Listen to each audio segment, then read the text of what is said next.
Should you play Cyberdark dragons? Well, in this video, we're going to chat about it, chat about some cards, some decks, some options. As a quick reminder though, Yu-Gi-Oh is a fun game. If you want to play any deck or archetype or use some cards because you think they're cool and fun, just do it. Like, you don't need permission from videos or other people. Obviously, you kind of want to know how the deck kind of stands against other decks, but at the same time, most of the time if you're playing Yu-Gi-Oh, you're not, trying to go pro, you're just trying to have some fun, summon some big monsters. So obviously just keep that in mind. You don't need permission from anybody. I get off my pedestal now. We're actually going to the video. One of the best things about playing Cyber Dragons is you can play Cyber Twin. You can even play like Cyber End Dragon, some of the coolest cards in the game. But what's even better about Cyber Dark cards, it's that Cyber Dark End Dragon is just eating Cyber End Dragon. That's one of the coolest cards in the game. Like, if you like big, huge metal machine monsters, and then you like even bigger monsters, this is the perfect deck. Going over some pros for the Cyberdark cards. Right now, they're super cheap. Like, you could buy like the entire deck, every card you ever wanted, for like maybe $2. Definitely a very budget and low price entry point if you do want to get started in the deck. The cards itself are really consistent. There's a lot of starters in the deck. You got like Cannon that can search out some other Cyberdark monsters. Basically, Cybernetic Horizon and Realm are both starters as well. And since Cyberdark Claw can search those, the deck just has so many starters, and that's on top of already Cyber Emergency and Core. The deck can play through multiple negates and it can be consistent to an extent. However, you might not be able to actually summon the big monsters that you want to if, two things get negated. Some of the quick cons though with this deck, like I said before, it can play through like a negate or two, but typically if you get negated in a certain spot, like if your opponent knows how to play against you, you're gonna have a pretty hard time actually summoning your Cyber Darkness Dragon and going to Cyber Dark End Dragon. So a lot of the times you're actually not gonna get to the plays that you want, even though it can be consistent and you have a lot of starters. The worst thing about this deck is it takes up so much space. In order to get Cyber Darkness Dragon, if you want to go that route to the deck, you're gonna need 5 effect Cyber Dark monsters. That means the deck needs to play over 5 of those cards. Obviously, you don't have to play that route and try to go into Cyber Darkness Dragon and into Cyber Dark End, but that's like the coolest thing you can do. So like, why would you not do that? One thing I love about the Cyber Dark archetype is that you can play it in a lot of different ways, although I have not perfected the way that I think is best. Some of the decks you can work on are obviously if you want to play the Cyber Darkness Dragon and Cyber End Dragon and try to go into that and summon big monster. There's that strategy, and there's also a strategy similar to that where you're just trying to summon Cyber Darkness Dragon and trying to get as many equipped spells on the field or monsters on the field, because Cyber Darkness's effect is not once per turn, so you could essentially have up to 5 negates. That is one of the ways I'm currently trying to build my deck because I think it's really fun and cool. Again, I haven't perfected the deck and it's kind of complicated, but it's fun. Some other things you can actually do involve Cannon and Claw. So Cannon's effect lets you send it's a foolish burial every time you attack. It can send any monster from deck to graveyard. So with this, you can kind of find some kind of niche things you can do. Like, one of my favorite things to do is with Slifer the Sky Dragon. Throw a Slifer in the deck and throw the Revives the Sky Gods, and then you kind of just got a little mini Slifer package, and every time you attack with Cannon, you send the Slifer to the graveyard, and it's just kind of spicy. Is it the best thing in the game? Probably not, but it definitely has some versatility and options and utility, I guess. Similar thing with Claw, you can actually use your extra deck as like its own resource. So whenever you attack with Claw, you can send something like Elder Entis to the graveyard off of Claw's effect, and you get to pop something on the field. So there's other things like that. Like, you don't have to go into Cyber Dark End Dragon because, again, trying to do that every time is kind of inconsistent, or it can be. But you can very, very consistently get a Cyber Dark card on the field and equip it with Claw or Cannon. One of the things with Cyberdarks is you can make it go first or second. Because Darkness allows you to set up a lot of negates, if you decide to go that route, going first might be the better option. However, you can still go second in the deck because, again, you have kind of board breaking capabilities, or you can at least add them to the deck. You can also kind of splash both here and there because some cards do work both going first and second. I still think in general going second is probably best because, again, if you do go the Claw Cannon route where you want to attack and get that additional effect off of them, then you basically have to go second to get that value. The deck definitely has options going first and second. It's just understanding your cards and where you want to go with the deck. One thing I forgot to mention about this deck too is with the rise of the bestial monsters, it makes this deck just a lot worse. The bestial monsters can banish any cards kind of in a graveyard because they're all darker lights, and that really hurts the deck, especially if they go for our Cyber End Dragon. That can completely kill the combo and what we're trying to go into. So there's definitely a lot of graveyard hate out there, but especially the bestial monsters and specifically really hurt the deck. We do need our graveyard in this deck. Like, we absolutely need it. Obviously, there's play lines you can do without it, but it really hurts the deck. Let's jump into some deck techs, and I want to first go into one deck tech that someone commented on one of my videos. This is a pure, I am playing Cyber Darkness Dragon, and I want to set up as many negates as possible, and I need to go first too, going first deck. And I have been playtesting it and I've been liking it, but the problem is you need Therion cards. I don't want to spend the money on them. Quickly going into the deck, I want to highlight that running 3 Therion King Reg and 3 Colosseum. King Regulus is really good in Cyberdark decks because we always have a machine in our graveyard that we can equip. It's also just a free negate in itself, but also if we do have this card on the field equipped to a card and we also have Cyber Darkness Dragon, we can actually use Cyber Darkness's effect to unequip the one card equipped to Therion King Reg.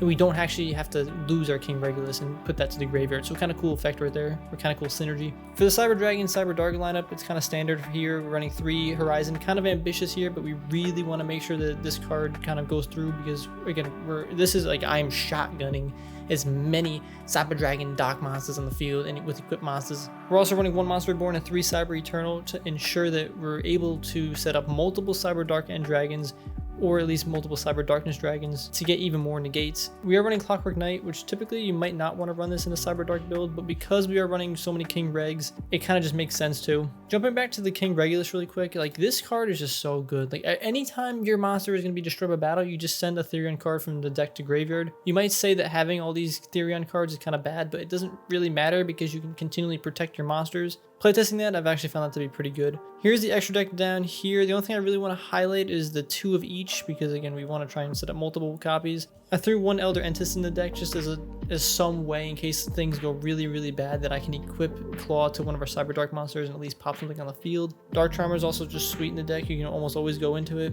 And we are running Quillport Genius. This is just another negate. Actually, playtesting the card is pretty good. It's not absolutely amazing, but it's still pretty good. It would be better if it was a quick effect for the extra negate, but it still is fine. The secondary effect, when you special summon 2 monsters, you're almost not really ever going to use in this deck, but just getting that extra negate, you can negate something on the field, is pretty sweet. We're going to go to the other camera and check out my current Cyberdark build. It's definitely not ideal, and I think this build is a lot better that we're looking at right now, but it's just a work in progress, and we're trying to figure stuff out. For the current Cyberdark build that I'm looking at, I'm running 1 Cyber Dragon, the Darkness version. We got 3 core, pretty kind of standard there. Only running 1 hers. I think maybe 2 or 3 is fine, depending, because we are running a lot of Cybernetic Horizons. If we are running multiple Therions, I think definitely more than 1 is needed. Got 1 horn, 1 edge, and 1 keel. You definitely don't need all 3, but I just like to have all 3. I can't not play keel. He's super cool. Got 2 Chimera. You might make the argument you need 3, but what I've just found is there's just, again, there's so many cards you need to have in the deck, and cutting space anywhere you can is kind of important.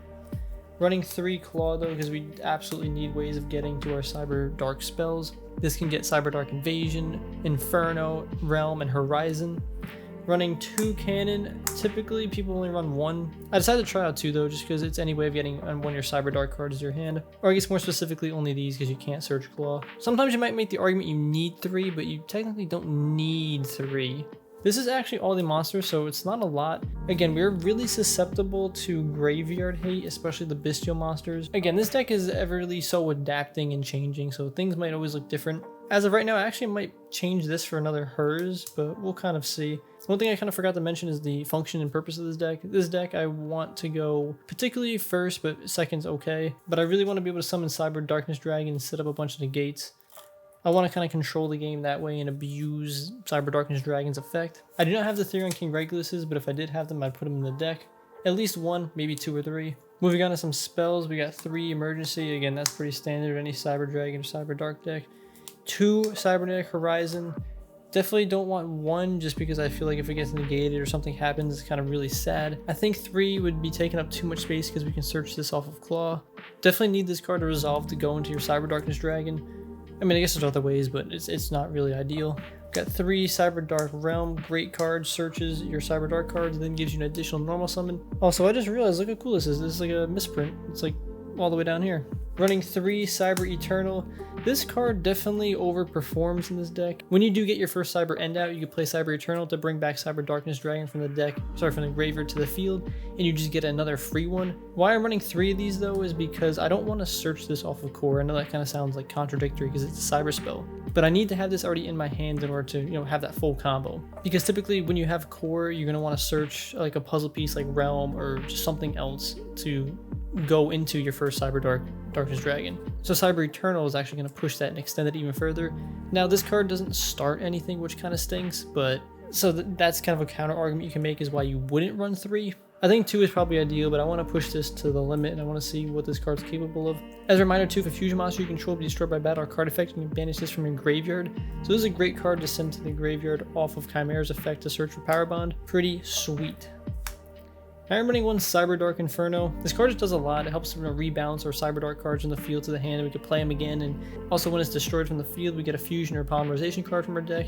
And if any of our Cyberdark cards are equipped with a monster, our opponent can't destroy them with card effects, and they can't be targeted with card effects. So this doesn't help us go into our Cyber Darkness plays necessarily to set up those negates, but it's kind of like a backup plan in case things happen. I can go into, like, let's say Horn and equip it with something, and then play Cyberdark Inferno and kind of have this like indestructible sort of monster. I like the card, and it feels weird just not playing at least one.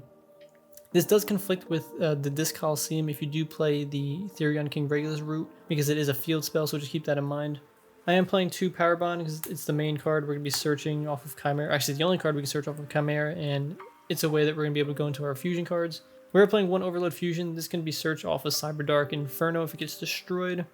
It's also just a good card to have in case Power Bond doesn't go through. Typically we'll have things in our graveyard and we'll be able to banish them to summon like another Cyberdark card, or one of our machine fusion monsters. Doesn't have to be Cyberdarkness Dragon. Playing a Harpies just because I like it a lot. Monster Reborn is like the same thing as Cyber Eternal, except it's, I'm not gonna say it's worse, but it's just another way to get your Cyberdarkness back from the graveyard to the field, because this deck kind of relies on that strategy, or it wants it to be a main focal point of the deck. I'm running 1 Pot of Prosperity because it actually fits nicely. There's a lot of cards in our extra deck that we can banish. I'm not gonna say we don't absolutely need them, but there's definitely cards that we run multiples of that we don't necessarily need to resolve.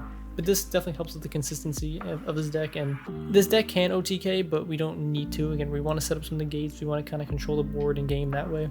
Running Called By, just again hand traps and other things like that. Running Triple Tactics, this is a nice card just in case our opponent does actually, use a hand trap or some other effect. At least we can draw additional cards, and that drawing is insane for this deck, because just getting a few more Cyberdark cards in the hand, or just some other starter. Again, the deck runs a lot of starters, so just drawing any of those little puzzle pieces is going to help us get a little bit further into maybe getting those 5 Cyberdark effect monsters that we can go into Cyberdarkness Dragon.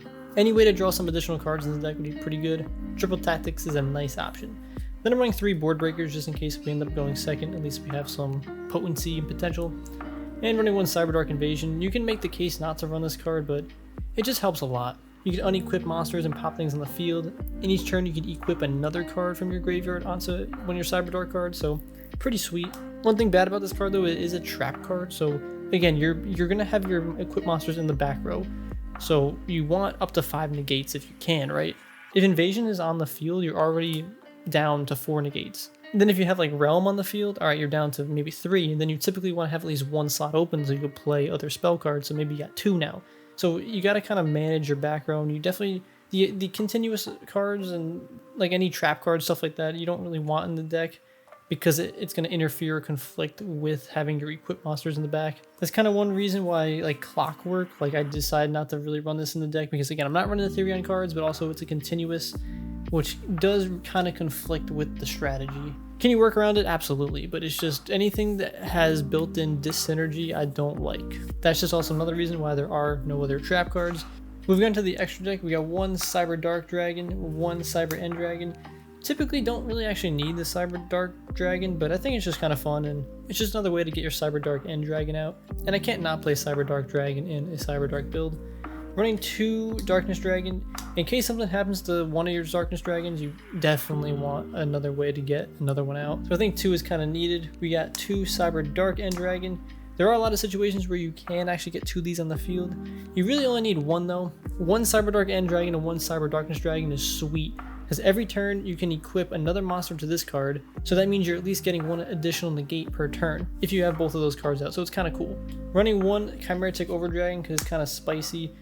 I feel like it belongs in a Cyberdark deck, and it has its function and purpose. You're going to have a lot of machines in the graveyard and even on the field too, but cards like Overload Fusion and Power Bond actually make this card pretty good in situations where you necessarily can't go into Cyberdark Dragon, or Cyberdarkness Dragon, sorry, or maybe you don't want to go into Rampage Dragon, but you still want to have the lethality of a big monster, so sometimes Chimeritic Overdragon can be pretty good in the deck. Got 1 Rampage Dragon.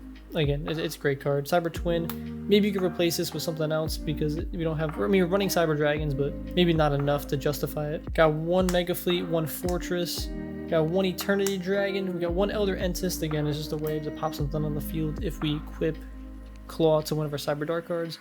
Got one Seeger and one Dark Charmer. The main thing I want to do with this deck is I want to have Cyberdark End on the field, and I want to have Cyberdarkness Dragon. Cyberdark End will have like some equip card to this, and hopefully this card has something to this. If we have this set up, this is super sweet, because every turn we're going to have, I mean, we have 2 negates, but every turn we're going to have an additional gate because we can re-equip a card to Cyberdark End Dragon. As a reminder though, if you have Cyberdarkness on the field with a card like Horn and equipped to something like Claw, you can activate this effect to still detach from this card, and then boom, you get another negate. Also, don't forget, if you send this card from the field to graveyard or even off of this effect, you're still going to activate Claw's effect too. So because it only says if this card is sent to the graveyard when equipped to a monster, which it was. So there's definitely a lot of synergy going on with that, and I think it's got some good potential. Again, it's not super meta. There's definitely other decks out there that do this a lot better, or at least have the ability to set up multiple negates. However, again, you're not playing Cyber Dragons, which is not cool. So I guess to answer your question, should you play Cyberdark Dragons? If your heart's telling you yes, then absolutely. It's super cool. You got some big monsters. You got a lot of different things you can do. You might not win the YCS, but you know what? You'll have some fun. And can you really ask for anything else? Check out some of the videos on the channel. Hopefully you enjoyed the video. Take care, everybody. I will see you all in some other video.